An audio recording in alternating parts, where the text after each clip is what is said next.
Hold on a second. So what I do is I take a little less than half a cup of water and I heat it up in the microwave. Look at me. What's that? It's honey. Yes. Honey. Like most millennial American families, I grew up with my mom going to the grocery store when we needed food. That was it. My dad was a firefighter and my mom a teacher, so a lot of our convenience foods came from name brands, especially since their jobs were so demanding of their time and energy to have to provide for their family and literally put food on the table like most Americans do. My parents outsourced the cultivation of our food to industrial production, which was pretty much abundant, cheap, and did not require more time and energy if it was right there at the grocery store, as opposed to growing, harvesting, processing, and preparing stuff like that for us homegrown. I consider myself incredibly fortunate because although both my parents enjoyed gardening, we never actually had to do it for food security. Hey, how are you? My name is Marissa and I'm an environmental business leader based out of Southern California. And I'm sharing a vlog all about how climate change can happen in the kitchen, as well as food being my love language and how my man is my muse. I hope you enjoy. Mommy wants baby sea monster. A fish! I caught a fish. Yay! You caught a fish! Oh, it's so giggly! Oh, no, back up. It's dead. Is dead? Yeah. It's dead, Mommy? Yeah, it's dead. Oh, poor baby. Poor little baby there. Poor little fish, huh? Uh-huh. You did it. Yep. You caught a fish. You caught a fish. Yeah, not the kind of fish I wanted to catch, though. Yeah, I did. I did. Present day, my experience with food sourcing is completely different. I look at food as an outcome of our relationship with nature and connection with holistic farming systems. Talk about connection, our animals receive the same respect with food sourcing. She's like, oh my gosh, I still love him and he's still so handsome. Of course he is. How dare you? Everybody. Bye, love. All right, bye, babe. Bye, bye. All right, bye, babe. Bye, woman. As a millennial that was born and raised in Southern California, I did not grow up with local honey being used as a sweetener, but for me in adulthood, local honey was my gateway drug. I can remember having an allergic reaction to beeswax when making candles in elementary school, but was told by my doctor in adulthood that local honey could significantly improve the quality of my life since I was allergic to so many different things. As a woman of science, this is really when I started experimenting with food sourcing inputs and analyzing the outputs while finally starting to wake up. Cool. Who's sleeping? Shadow. No, she's not sleeping. Who's sleeping? Gabby's sleeping. No, Gabby's not sleeping. Lizzie. No. Who's sleeping? My cat. Mercat is sleeping? In fact, the more I study the environment, the more I feel like we are, as a society, just now waking up to how toxic the industrial outsourcing of our food is to the earth itself. And don't get me wrong, because obviously I still enjoy conveniences, but I feel like we have to come up with a solution of how to be better earth stewards, because if we're consuming this plastic cup and the straw, which are single-use plastics, what are we giving back to the environment because we've taken from it and we've consumed from it, but yet the stuff that we give back, like this plastic, isn't digestible by the earth. So there has to be something that we give back to counterbalance the convenience of things like plastic, which will never truly ever degrade and give back to the ecosystem that we have taken from. Shadow. What are you doing, baby? Speaking of environmental digestive processes, a not well-known fact is that the EPA strongly encourages sustainable management of food using anaerobic digestion. We have a video all about anaerobic digestion in a home setting. I'll link at the end of this video, but this is a sciencey way to describe bokashi composting, which diverts food and paper product waste from landfills and into a home compost, which could ultimately fuel renewable energy in the form of biogas, as well as a digestate that would be any plant enthusiast's secret weapon because of how magically this stuff can improve soil health. If you think of it this way, our body is a system of systems, just like the earth. As more and more science points to the fact that pickled and fermented foods grow a healthy microbiome in our gut, thanks to living microbes, the same concept can be applied to the digestive process of the earth. Climate change in the kitchen can start a domino effect of a greener, more sustainable future that we steward in being mindful of not only how we throw away our items, but what we're actually throwing away to the landfill. Old me used to think that throwing away items in the trash would go to a landfill where they would compost in place and give back to the land. That couldn't be further from the truth, though. Food putrefies in non-digestible plastic bags, creating methane gas, which is the third largest source of emissions in the U.S. generated by human activity.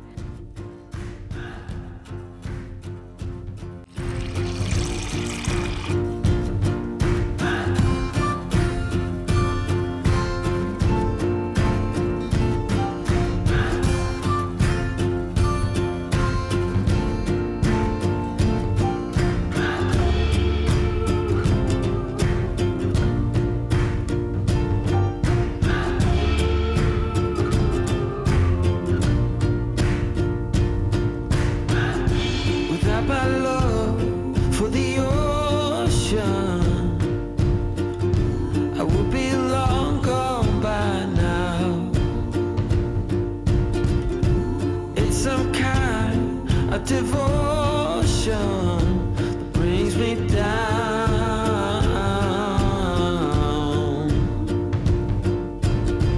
That without my love for the ocean, I will be no one. No one.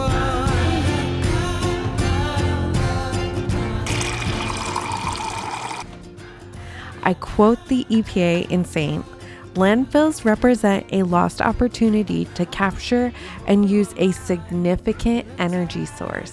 So, how does anaerobic digestion and a reel about water treatment and conservation tie together? Well, the EPA has a chart on their website illustrating wastewater biosolids as a great input for anaerobic digestion. I'll do a completely separate YouTube video on municipal water, but wastewater biosolids are basically municipal sewage or sludge. Ironically enough, landfills also receive municipal sludge. So all this to say, when we pour stuff down the drain or throw something in the trash, we're not exactly returning these resources taken from nature back in a form that is easily digestible or biodegradable. As a science-loving woman, input equals output, and the quality of my food equals the quality of my health. But also, too, the quality of my food equals the quality of my compost. And on a larger scale, the quality of waste we produce as humans equals the quality of our air, soil, and water for our entire planet. Like a majority of American millennials, I have truly lived in a privileged environment with municipal water and trash. It's truly a privilege to flush our toilets so we don't have to deal with our shit. Literally. It's also a privilege to throw food in the trash and then have systems for those systems to remove it from our home so we don't have to do a dirty job. The question I ask myself now is this a privilege we can continue to afford? I think of all the little privileges I enjoy on a daily basis. And bread, for example, is super easy and cheap to industrially produce. So if I forget to feed my starter or just feel too lazy to make an artisan loaf, I have the modern privilege of going to the grocery store and buying pretty much any type of bread that I have a craving for. Can't believe it's already 1. What? I said I can't believe it's already 1. Yeah, you just woke up. I was gonna ask if you wanted to watch an episode of Real Housewives while we're done making the tonic. That penciled in for tonight. Okay, that's fine. I really hope we get this blend again. Oh, because the granules aren't super big? And they're not powder where the slightest pour, it's everywhere. Should have lasted a very long time. Very long time. Are you ready? I'm ready.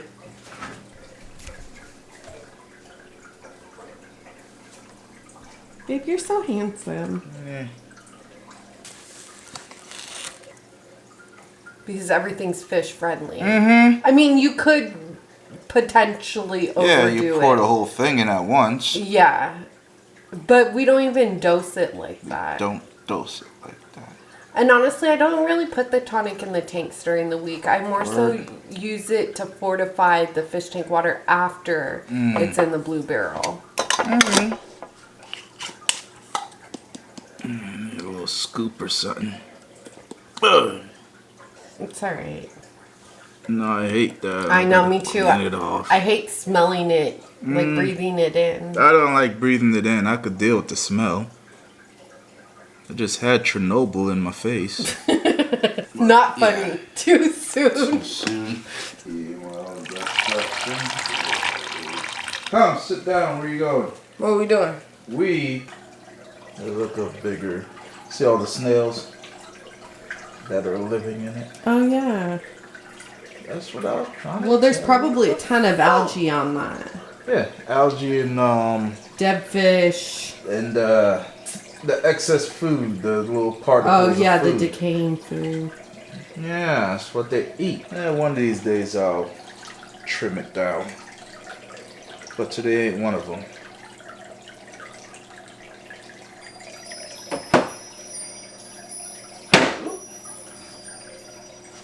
Smells good, so it's nothing. It's just lack of oxygen. It smells Earthy. like very earthy because of the bokashi, I bet. Chewy.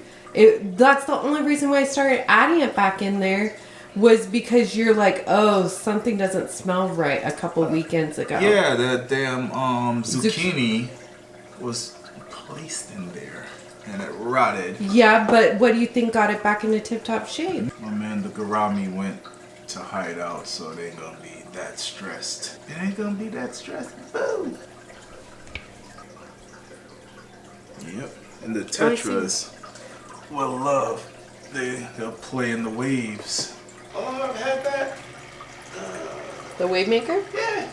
Couple of years. A couple of years. So much for your... Oh, never mind. I take that back.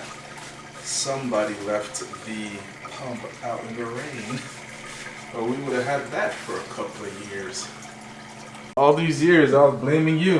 What do you have to say for yourself, sir? Sir? The fish and aquatic snails eat and digest this zucchini. It starts to rot and break down in the water after a couple of days if they don't eat it all, as microbes and oxygen make composting it an easy job. Deprived of oxygen, beneficial microbes, and bugs, food waste and plastic barely breaks down in landfills and prevents nature from digesting it, which in turn releases large volumes of methane as the food putrefies into a mummified state. I am a scientist by nature, and my kitchen, living room, and backyard are my lab. I am constantly thinking about cause and effect and how we as humans are causing an effect. Food is my love language, and what does it say about my love if I knowingly create harm rather than good with it? I'm just like most millennial Americans that turn to convenience foods after dedicating myself to demanding jobs and providing for my family. I can't make everything from scratch, so I'm thankful for the ability to outsource my food to industrial production if I miss the farmer's market or feel too tired to cook. Because food is an outcome of our relationship with nature, I hope this vlog shines light on the fact that we are contributing to the buildup of toxicities with our planet. In the same way, a myriad of health issues can be created with the deprivation of nutrients and poor digestion. Our planet is starting to evidence the same results. It's super easy to blame big industry for climate change. But what if we start taking control of climate change in the kitchen? The effort may seem like a grain of sand on a beach, but it's the collective organization of each household's efforts that can minimize domestic contributions of methane gases. Reduce, reuse, recycle can be applied to the kitchen when we do little things like save animal fats produced in cooking processes for another meal, or repurpose leftovers for a new dish instead of throwing it out. It can also be applied to food going bad, then recycling it into something good like compost. Compost feeds the living soil food web below the surface, which sequesters atmospheric carbon and rehabilitates the soil biome, while also reducing methane gas emissions by diverting food waste from landfills. I speak on all of this because cooking, composting, and cultivating food are all skills I have grown as I started studying the environment more. These are all skills I have had success with, but also sometimes I have also failed at. I still use plastic bags to throw things away, and I am by no means able to do all of this all of the time. But what I can say is I am constantly learning and evolving as an earth steward, doing all these things. I like to think that that's what our channel is all about. Studying cause and effect of nature in our home while also adapting when conditions of the ecosystem we created are showing unfavorable signs. New American cuisine, or modern American cuisine, is a fusion of flavors from the melting pot of different cultures that make up the U.S. Fresh, local, and seasonal ingredients in farm-to-table restaurants or stores, not to mention garden-to-table homes, are fueling the modernized food movement here. I'm an advocate of advancing this food movement into a revolution that includes multicultural composting and regenerative agriculture efforts. Rather than stressing climate change, I think we should adopt a culture of skills that encourage climate control. As in, control the things that you can, the things that are your personal contributions to climate change. An example of multicultural composting is bokashi, which has origins rooted in Korean natural farming techniques and advancements from Japanese science efforts modernizing the use of effective microorganisms. Additionally, an example of multicultural regenerative agriculture is aquaponics, which has history dating back to the Aztecs using biodegradable floating rafts to farm on lakes. Aquaponics also has history in many other ancient civilizations, including Egypt, China, Japan, Peru, Greece, and Babylon. Historically speaking, aquaponics provided agricultural solutions for growing urban areas under harsh population pressures.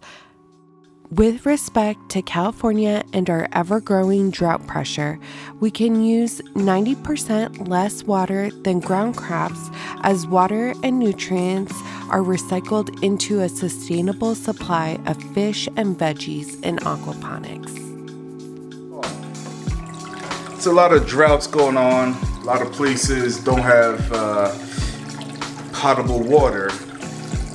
It dawned on me, you could conserve water by doing less water changes by using plants to filter your water. This thing I bought like 3 little stalks like this off eBay. Just, make sure one of them would survive. And it grew into this. It's not planted in the gravel. It's just floating. It's a big mass of anacharis, and use it to just filter the water. I do a water change maybe once a month, if that. But yeah, less water changes. It's really easy to take care of. That's gonna grow into another plant. And even when we do a water change, we still save the water to water. I was gonna get to that. Pause. After I do my water change, I put it in this bin here. 'Cause once again, we're conserving water. This is gonna water our garden, our house plants. Just got a little circulation pump in there to keep the water going, keep it not being stagnant, introduce oxygen, blah, blah, blah, blah, blah. And that's how we save a ton of water here in California. We do our part.